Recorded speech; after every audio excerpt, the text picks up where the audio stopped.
Welcome to Neuralink advanced robotic rehab in Manikonda Hyderabad. Daddy కూతుర్ని robotic physiotherapy ఇక్కడే join చేస్తున్నాము. Meet mister Mahesh, the owner of Neuralink. He the partner, brothers అనమాట, వీళ్ళిద్దరు brothers. So వాళ్ళు start చేశారు advanced robotic rehab centre అనేది. మణికొండలో location ఉంటుంది, పుప్పలగూడ. మీరు కూడా ఎవరన్నా కావాలనుకుంటే నా నంబర్కి మీరు కాంటాక్ట్ చేయొచ్చు. I will guide you. So మనమైతే ఎంటర్ అవుతున్నాం రోబోటిక్ ఫిజియోథెరపీ సెంటర్లోకి. చూడండి ఎంత బాగుందో. 10,000 ఎస్ఎఫ్టీ ఉంటుంది అనుకుంటా. ఇది చాలా పెద్దగా ఉంది. మామూలుగా జనరల్గా ఫిజియోథెరపీ అంటే మాన్యువల్గా ఫిజియోథెరపీ ఉంటుంది. సో వీళ్ళు ఏంటంటే అడ్వాన్స్డ్ రోబోటిక్ రిహాబ్ అని వీళ్ళు ఇప్పుడు నేనైతే ఏదైతే చూస్తున్నానో అది రోబో అనమాట. ఈ రోబో స్పెషాలిటీస్ చాలా ఉన్నాయి, మనం ముందు వీడియోలో చూసుకుందాము. మనకు ఎక్స్ప్లెయిన్ చేసేదానికి ఒక ఫిజియోథెరపిస్ట్ని అయితే మిస్టర్ మహేష్ రమ్మని చెప్పారు. సో షీ విల్ గైడ్ అస్.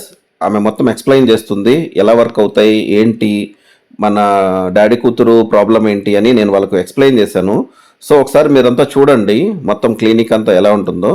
అన్ని రకాలైనటువంటి ఎక్విప్మెంట్స్తో ఫుల్ అనమాట, ఫుల్ ఫ్లెడ్జెడ్గా మనము ఫిజియోథెరపీ చేసేకి ట్రెడ్మిల్ నుంచి సైకిల్ నుంచి టిల్ట్ చైర్ అంటారు, అక్కడ కనిపిస్తుంది కదా నా పక్కన ఉండే టిల్ట్ చైర్, అది స్టాండింగ్ ఫ్రేమ్ అనమాట. మనము డాడీ కూతుర్ని ఫస్ట్ నిలబెట్టాలి, ఎందుకంటే నిలబెట్టినప్పుడు ఆ లెగ్స్లో ఉన్నటువంటి బ్లడ్ సర్క్యులేషన్ కానీ వెయిట్ అనేది మన కాళ్ళ మీద పడాలి కదా. సో అన్ని రకాలైనటువంటి ఎక్విప్మెంట్స్ ఉన్నాయి ఇక్కడ, అందుకే దీన్ని నేను ప్రిఫర్ చేస్తున్నాను అనమాట. చూడండి, మీరు కూడా చూస్తే మీకు అర్థమైపోతుంది ఇక్కడ ఎటువంటి ఫిజియోథెరపీ జరుగుతుంది, రిజల్ట్ ఎలా ఉంటుంది అనేది మీకు చూస్తేనే అర్థమైపోతుంది అనమాట. Coming to our robo walker, ఇదే అనమాట రోబో వాకర్. ఇది ఎంత అడ్వాన్స్డ్ అంటే డాక్టర్ ఎక్స్ప్లెయిన్ చేస్తుంది ఫిజియోథెరపిస్ట్. మనకు అసలు నాకైతే ఫీజులు ఎగిరిపోయినా తెలుసా. ఎలా వాక్ చేస్తుంది, పార్ట్ ఎలా మూమెంట్ ఇస్తుంది. మన వీక్నెస్ ఉన్నటువంటి లెగ్ అయినా సరే, సింగిల్ లెగ్లో ప్రాబ్లం ఉంటే సింగిల్ లెగ్ ప్రాబ్లమ్ని వాళ్ళు దాన్ని మాత్రమే స్టిమ్యులేషన్ చేస్తారు, దాంతోనే వాకింగ్ చేపిస్తారు. ఒక లెగ్ బాగలేకపోయినా ఇంకొక లెగ్ బాగున్నా, లేదా రెండు లెగ్లో వీక్నెస్ ఉన్నా, zero from first day onwards we can use the robo walker అనమాట. సో చాలా అడ్వాన్స్డ్ ఉంది. నేను ట్రైల్ వేసాను, ఎందుకంటే ఎలా ఫీల్ అవుతుంది, ఎలా మనకు డాడీ కూతురికి అది సెట్ అవుతుందా లేదా అనేది నేను ఫస్ట్ ట్రై చేశాను అనమాట. సో అదైతే చాలా ఫ్లెక్సిబుల్ ఉంది. చూడండి, స్టాండింగ్ చేపిస్తుంది అనమాట. మెల్లగా స్టాండింగ్ చేపించి ఆ పొజిషన్ వచ్చిన తర్వాత ఏదైతే వాకర్ ఉంటుందో ఇంకా అక్కడ మనకు మోనిటర్ ఉంటుంది. ఆ మోనిటర్లో మనకు కావాల్సినటువంటి వాకింగ్ స్టైల్ అనేది మనం సెలెక్ట్ చేసుకోవాలి. నేనైతే వాకింగ్ చేస్తున్నాను, మీరు అబ్జర్వ్ చేయొచ్చు. చాలా మూమెంట్ అనమాట, అసలు నేను వాకింగ్ చేస్తున్నానా అని తెలియకుండానే ఆటోమేటిక్గా అదే వాకింగ్ చేపిస్తా స్టిమ్యులైజ్ అవుతుంది అనమాట. మనం వాకింగ్ చేసేటప్పుడు ఏమైందంటే ఫ్రంట్కి లెగ్స్లో ఉన్నటువంటి సర్క్యులేషన్ కూడా స్టిమ్యులైజ్ అయ్యి ఆ రోబో అనేది బాగా వర్కౌట్ అవుతుంది. నేనే మూమెంట్ వేయట్లేదు అసలు, అదే నన్ను తీసుకెళ్తుంది. నేను ఊరికే స్టాండింగ్లో ఉన్న ఆ రోబో వాకరే నన్ను వాకింగ్ చేపిస్తుంది అనమాట. సో రివర్స్ వాకింగ్ కూడా దీంట్లో ఆప్షన్ ఉంది. చాలా యూస్ఫుల్ అయినటువంటి రోబో వాకర్. చాలా కాస్ట్లీ ఇది, అందుకోసమే రోబోటిక్ ఫిజియోథెరపీ కొంచెం కాస్ట్లీగానే ఉంటుంది, ఎక్స్పెన్సివే ఉంటుంది. ఎందుకంటే ఈ రకరకాలైనటువంటి ఎక్విప్మెంట్స్తో మనకు ఫిజియోథెరపీ చేపిస్తారు కాబట్టి it will be costly. So ఇది అనమాట రోబో వాకర్. ఇంకా నెక్స్ట్ మనం వెళ్ళాల్సింది హ్యాండ్ స్టిమ్యులేషన్ అనమాట. చూడండి, ఇది మిర్రర్ స్కాన్, మిర్రర్ టైప్లో వస్తుంది అనమాట. నాది రైట్ హ్యాండ్కు నార్మల్గా ఉంది కదా. సో నేను రైట్ హ్యాండ్కు ఒక గ్లవ్ వేసుకొని లెఫ్ట్ హ్యాండ్ గ్లవ్ని యాక్టివేట్ చేస్తున్నాను అనమాట. అంటే ఏదైతే నా రైట్ హ్యాండ్ యాక్టివిటీస్ ఉంటాయో అవన్నీ కూడా సిస్టంలో స్కాన్ అయిపోతాయి. నేను ఏ ఫింగర్ని అయితే నేను మూమెంట్ చేస్తానో అది ఈ లెఫ్ట్లో ఉన్నటువంటి హ్యాండ్ మూమెంట్ చేస్తూ ఉంటుంది.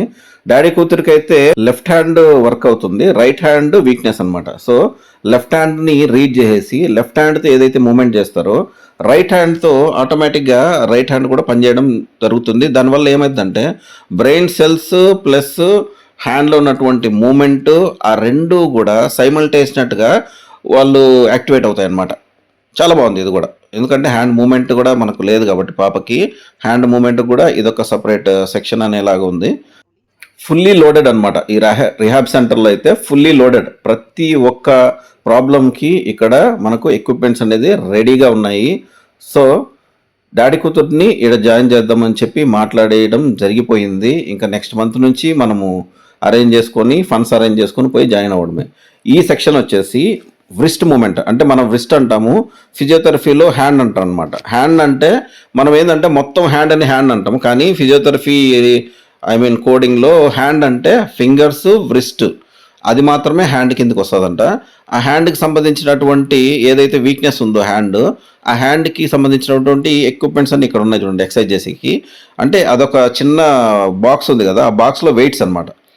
ఆ వెయిట్స్ వాళ్ళు సెలెక్ట్ చేసుకొని నేను మూమెంట్ చేస్తున్నాను కదా, వ్రిస్ట్ మూమెంట్స్, ఫింగర్ మూమెంట్స్ అన్నీ కూడా ఈ జంక్షన్ బాక్స్లో మొత్తం చుట్టూ ఉన్నాయి కదా, చుట్టూ వెరైటీస్ ఆఫ్ ఎక్సర్సైజెస్ అనమాట ఇవన్నీ హ్యాండ్కి. సో డాక్టర్ మనకి ఎక్స్ప్లెయిన్ చేస్తుంది చూడండి, ఫిజియోథెరపిస్ట్.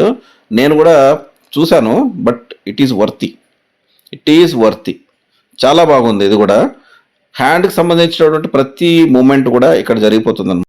డాడీ కూతురికి అయితే రైట్ హ్యాండ్ వీక్నెస్ ఉంది కాబట్టి రైట్ హ్యాండ్తో మెల్లగా మూమెంట్ తెప్పించేకి, అంటే డేర్గా తీసుకుపోయి అందులో కూర్చోబెట్టి నువ్వు చెయ్యి అంటే ఆమె చేయలేదు. సో లేట్గా అంటే కొంచెం టైం తీసుకుంటారు. ఎందుకంటే ఫస్ట్ ఏం చేస్తారంటే బాడీకి సంబంధించినటువంటి ఏదైతే వీక్నెస్ ఉందో దానికి వాళ్ళు స్ట్రెంథనింగ్ చేపిస్తారు. ఈ స్ట్రెంథనింగ్ చేపిస్తే మెల్లగా మూమెంట్లు అనేది వచ్చిన తర్వాత ఇవన్నీ కూడా మనకు ఈజీగా వాళ్ళు చేసేదానికి ఉంటుంది, మూమెంట్ కూడా బాగుంటుంది, బ్రెయిన్ కూడా యాక్టివేషన్ జరుగుతుంది. అంటే ఫుల్ ప్యాక్డ్ అనమాట ఇది మొత్తం. చూడండి ఎన్ని రోలింగ్. నాకు తెలిసి మీ అందరికి కూడా ఈ రిహాబ్ సెంటర్ నచ్చిందే అనుకుంటాను, ఎందుకంటే అన్ని ఎక్విప్మెంట్స్ మనకు ఒకే దగ్గర దొరుకుతున్నాయి. ప్రతి ఒక్క వీక్నెస్కి కూడా వీళ్ళ దగ్గర కంప్లీట్గా మనకి ఇన్స్ట్రుమెంట్స్ అనేది ఉన్నాయి. అక్కడ ఒక సైకిల్ కనిపిస్తుంది చూడండి, చిన్నది సైకిల్. దాన్ని కూడా మనము వాకింగ్ చేసిన తర్వాత కొంచెం నెట్టేదానికి అనమాట. ఇదో నిబోటిక్స్ అంట, అది బాగుంది కదా. మొత్తం ఆ టేబుల్ మీద మధ్యలో వెయిట్స్ పెట్టి భలే అరేంజ్ చేస్తారు మొత్తానికి. ఇది వచ్చి హ్యాంగింగ్ చేపించి ట్రెడ్మిల్ మీద వాకింగ్ చేపిస్తారు, లేదంటే ఫ్లోర్ మీద కూడా వాకింగ్ చేయొచ్చు. సో ఇప్పుడు మనం వెళ్తున్నాం కదా ఒక దగ్గరికి, మీరు అది చూస్తే వీడియో గేమే అనుకుంటారు. నాకైతే భలే ఎంతూజియాజంగా ఉండింది. ఇది వచ్చేసి సేమ్ మనము బ్రెయిన్కి హ్యాండ్స్కి యాక్టివేషన్ అనమాట, అంటే కోఆర్డినేషన్. మన హ్యాండ్కి బ్రెయిన్కి కోఆర్డినేషన్ చేసేదానికి ఒక గేమ్స్ లాగా ఉంది చూడండి ఇది. ఈ నాకు వీడియో గేమ్ ఆడిన ఫీలింగ్ వచ్చింది, వీడియో గేమే. దానివల్ల ఏమైందంటే ఈ స్టీరింగ్ ఉంది కదా, ఇదైతే స్టీరింగ్ వాళ్ళు పట్టుకొని, ఎవరైతే వీక్నెస్ ఉన్న వాళ్ళు పట్టుకొని మైండ్తో అంటే బ్రెయిన్తో కోఆర్డినేషన్ చేస్తూ ప్లస్ ఈ హ్యాండ్ అనేది యాక్టివేట్ అవుతాయి అనమాట. సో దానివల్ల అది గేమ్ ఆడినట్లు ఉంటుంది, వాళ్ళకు యాక్టివేషన్ ఉంటుంది. సో సైమల్టేనియస్గా రెండు జరిగిపోతూ ఉంటాయి. నేనంటే ఫాస్ట్గా ఆడినాను. ఇలాంటివన్నీ కూడా ఎక్సర్సైజ్తో పాటు వాళ్ళు వీడియో గేమ్ ఆడిన ఫీలింగ్ కూడా ఉంటుంది. అడ్వాన్స్డ్ రోబోటిక్ రిహాబ్ అని ఊరికే పెట్టలేదు పేర్లు, ఖచ్చితంగా అన్ని అడ్వాన్స్డ్ టెక్నిక్సే, అడ్వాన్స్డ్ ఇన్స్ట్రుమెంట్సే ఉన్నాయి. సో మీరందరూ లైక్ చేయండి, షేర్ చేయండి, సబ్స్క్రైబ్ చేసుకోండి, అలాగే డాడీ కూతురికి సపోర్ట్ చేయండి. Thank you guys.